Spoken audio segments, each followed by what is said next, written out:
শতকরা 90% কমে যাবে।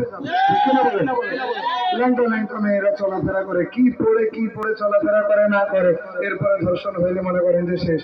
এরপরে সব দোষ হচ্ছে পুরুষের, এরপরে খারাপ হচ্ছে শুধু পোলারা। এটা একতরফা বিচার হইল না? নারী নির্যাতনের কিন্তু বহু কড়া মামলা। আপনারা জানেন আজকালকে কত স্বামী নির্যাতিত হয় স্ত্রীর কাছে, ওই খবর কেউ রাখে?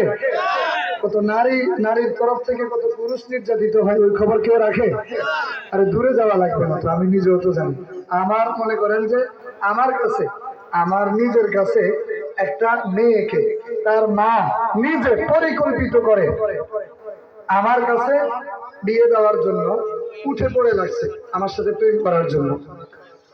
একটা মা তার মেয়েকে, আপনারা দেখবেন অনেক সময় যুবকের স্ট্যাটাস আছে একটা পর্যায়ে গেছে, কিন্তু একটা নারীর কিচ্ছু নাই হয়তো বা, দেখুন পোলাপান মানুষ তো বুঝে না, কালা হোক ধলা হোক, টাকা থাকুক না থাকুক, বংশমর্যাদা থাকুক না থাকুক, রাসূলুল্লাহ সাল্লাল্লাহু আলাইহি ওয়াসাল্লাম যে 4টা জিনিস দেখতে বলছেন ওটা আছে না নাই, ওটার গুল্লি গেলেই কোন রকম নারী একটা চোখ মারলেই মনে করেন যে ওর অন্তর গইলা গেছে, বাস ও হয়তো প্রেম করে বিয়ে ফেলছে। কিন্তু বিয়ের পরে যে ঠেলাটা সামলানো লাগে ওটা তো সামলাইতে পারে না। কিন্তু মহিলারা তাদেরকে গজা দিতে পারলেই বাঁচে।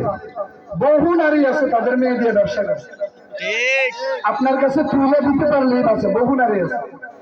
নারীদেরকে অসম্মান করতেছি না, কিন্তু এগুলা বন্ধ হওয়া দরকার আছে না নাই?